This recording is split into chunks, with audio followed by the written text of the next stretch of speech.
as a physician, as a pediatric neurosurgeon and physician at the Mott Children's Hospital at the University of Michigan, it's my privilege to watch a different kind of heroism, or perhaps the same kind of heroism in a different age group.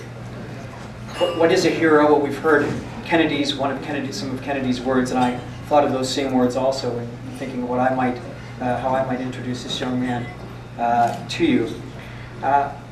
But I can say that I can recognize a hero when I see one in the hospital. The children who I take care of oftentimes come with a great deal of fear and worry, just as a military individual might face. They have a task that is at hand that they have to deal with, and there's really no going around it. You have to go through it to get to the other side. And that task often involves a fair amount of discomfort, pain, suffering, and fear. And it's my privilege to introduce Pietro Pellerito to you, who has been through all of those experiences, and I'll tell you very briefly about them.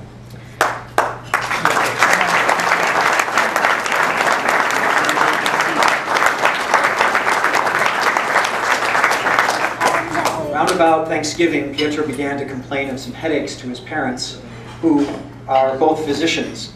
Now, perhaps in your area of employment, you might know a fair bit about what might be coming when something goes wrong. And as physicians, when we hear our children complain of things, we worry a lot.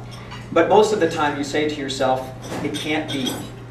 But as Pietro continued to complain of headaches, his parents became more and more convinced that something was indeed quite wrong. And in January, a scan, a CT scan and then an MRI scan of the brain showed that Pietro had a fairly large tumor in the back part of his brain in a place called the cerebellum. And it was my privilege to meet him under those circumstances and to begin to look after him. And what I remember most about that meeting are two things. First, the natural and appropriate anxiety of his family. And second, Pietro's relative calm and determination at how that this was not going to be a serious problem for him. He said to me, look, I've got a couple of things going on, and I need to get through this so I can get back to what I was doing beforehand. And in particular, I told him when the surgery would be, which would be a couple of days after he was admitted to the hospital. He said, now, about less than a week from now, I have a competition. I thought to myself, well, there's not a lot of competitions that you can accomplish a week after a brain surgery. He said, I'm going to be in a math competition, and I've been studying and working for this for months. And it's really, really important that I get to it. And I need to get home within 4 or 5 days from the surgery to do that. And I thought to myself, well, I'm a good surgeon. I'm careful. I try to do my best. But that's going to take a lot more than I have to offer to get you home and to a math competition in 4 or 5 days. And I think I tried to prepare you for the fact that it might not go quite as well as you had hoped at the time. Well, while I was having these conversations with Pietro, I had much more detailed and more worrisome conversations with his parents about the severity of what Pietro was about to undergo. And although you and I didn't talk about every little detail, I think you got a pretty good idea of what you were getting into, one way or another. The surgery was accomplished, and what we learned about Pietro's diagnosis is that it was not only going to require a major surgical operation that resulted in a 6-inch long scar in the back of his neck, along with a large open area of skull, was that he would also have to undergo radiation and chemotherapy that would last for months to a year following the surgical procedure, and that those would also be difficult. They would result in the loss of his hair. He would feel sick to his stomach a lot of the time. It'd be really hard to study. And all of those things became apparent to Pietro and his parents as time has gone by since the surgery. But true to a hero's nature, he didn't let this adversity get in the way of his goals. And so 5 days after surgery, he said to me, I am ready to go home, please. And he was ready to go home. And I think 6 days after surgery, he went to his school and sat down and took this math, was a member of this math competition. And Pietro, do you want to tell everybody how you did in the math competition? Come on over here so they can all hear you. I got first place.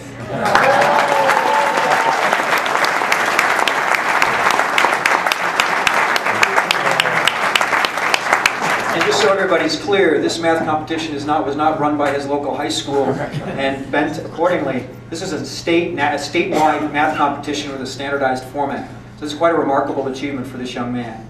And again, it's not stopped there. It's not stop there, because ever since then he's been continuing to go through the process of treatment, which requires him to submit himself to multiple IVs, to chemotherapy, and to radiation, all of which he has to do willingly. So to me, that's an excellent definition of a hero, and I'm overjoyed to share him with you.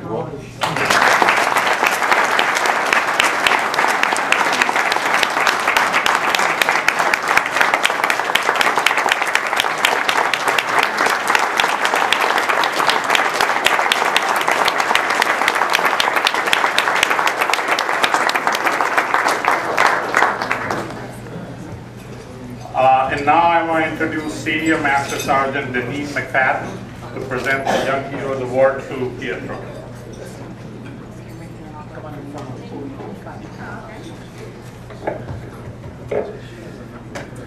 Thank you very much. It's an honor to be able to be here today and present this award to Pietro today. So,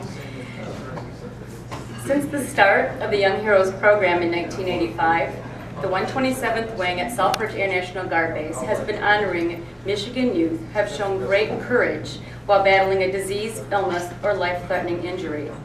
The objective of the Young Heroes program is to pay tribute to the courage and dignity of real-life young heroes whose battle against disease or injury might otherwise go unnoticed by anyone other than those who are closest to the child. We recognize the fight that Pietro is going through and wish to pay special tribute to him and to his family. We know that fighting an illness is like fighting a war. It takes you away from home. There is pain, fear, and loneliness to overcome. We recognize that brave soldiers wear a lot of different uniforms, one of those uniforms being bedclothes. Until there are cures for the enemies of childhood illness and life-threatening diseases, the greatest weapon in the arsenal of these remarkable children will continue to be courage, the kind of courage that deserves the Hero's Medal.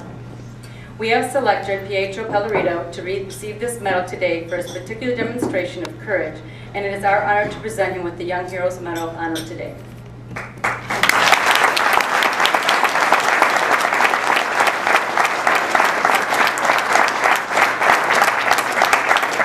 I know that you're all eating, but would everyone mind standing?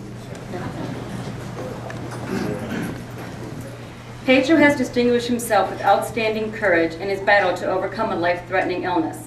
He has demonstrated that wars are waged not only by those in uniform. During this difficult period, he has shown great strength, courage, and love for life in heroic proportions. Pietro's distinguished accomplishments reflect great credit upon himself, his family, his community, and the Michigan Air National Guard.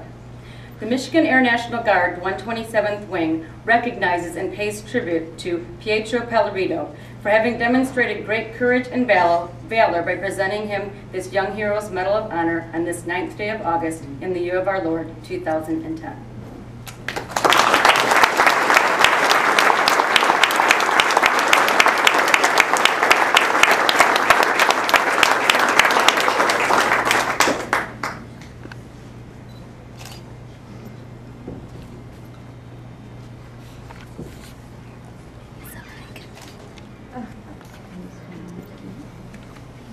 Michigan sports items that I think speak to the impact of sports on all of our lives. I've discovered in my conversations with Pietro that there is one unrectified sports issue that we need to solve here tonight. So Pietro, I understand you like college football a little bit, is that right? Yes. And can I ask you what your favorite college football team is?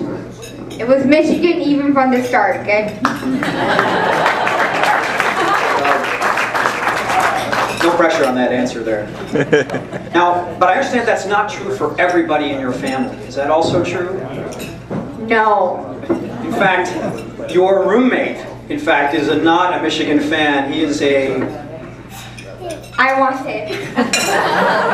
Well, I think, let's put it this way. Half your room is green, and half your room is maize and blue. So, where's Steve?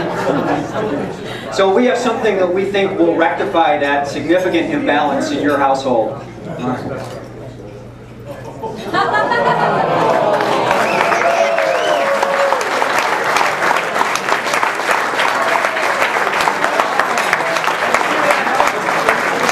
That's a real Michigan football helmet, just like the guys wear on the field for you.